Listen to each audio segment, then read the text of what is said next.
මේ ප්‍රශ්නෙන් අහන්නේ පහත සඳහන් ලක්ෂණ දරන ප්‍රොටිස්ටා සමාජිකයින් අනුපිළිවෙලින් දක්වා ඇති වර්ණය වන්නේ කියලා.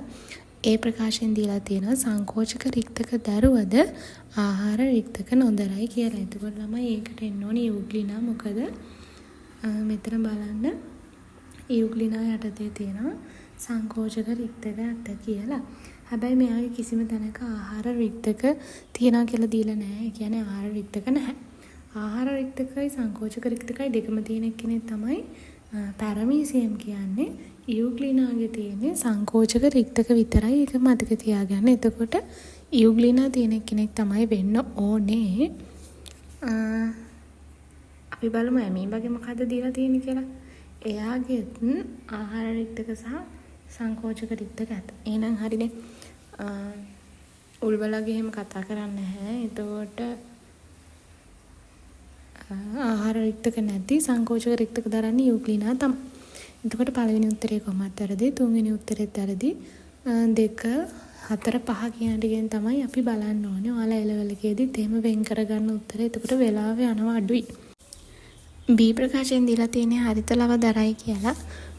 දෙවෙනි ප්‍රකාශයේ හරිත ලව දරයි කියන එකටත් දීලා තියෙන්නේ යුග්ලිනාමයි.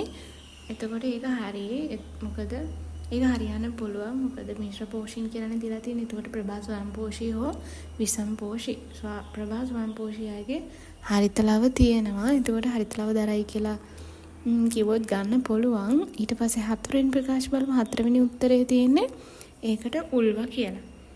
උල්වගේ ළමයි කොහොමත් හරිත ලව තියෙනවා.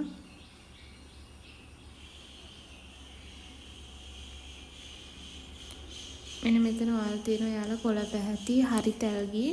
එයාලා ප්‍රභා සංශ්ලේෂක වර්ණක විදියට ක්ලෝරොෆිල් A සහ B දරනවා කියලා. එතකොට එයාලා කොහොමත් හරි එයාලගේ හරිත ලව දරයි කිව්වොත් හරි විදියට ගන්න පුළුවන්.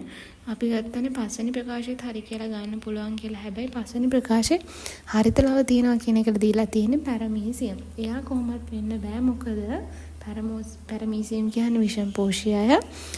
එයාලට කොහොමත් හරිත ලව තියෙන විදියක් නෑ. ස්වයංපෝෂීයයටනේ හරිත ලව තියෙන්නේ. ඒ නිසා ඒක වැරදි. එහෙනම් අපිට පස්වෙනි උත්තරේත් වැරදි කියලා ගන්න පුළුවන්. දැන් තියෙන්නේ 2ද 4ද කියලා බලන්න. ඊට පස්සේ C විදියට දීලා තියෙන්නේ රන්වන් දුඹුරු පැහැති කියලා. දෙවෙනි ප්‍රකාශයකට දීලා තියෙන්නේ සාගසම් වලට.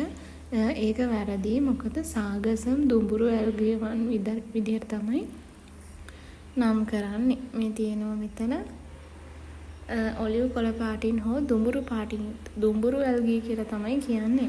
ඩයටම්ස් තමයි රන්වන් දුඹුරු ඇල්ගී කියලා කියන්නේ. එතකොට එහෙනම් දෙවෙනි උත්තරෙත් වැරදි. හතරවෙනි උත්තරේ තමයි හරි. ඒකේ ඩයටම් කියලා දීලා තියෙනවා. අන්තිමට දීලා තියෙන්නේ D ප්‍රකාශයෙන් මහා නැෂ්ටියක් සහ සුද්‍ර නැෂ්ටියක් දරයි කියලා. ඒක තියෙන්නේ පැරමීසියම්ට එතනට යන්න.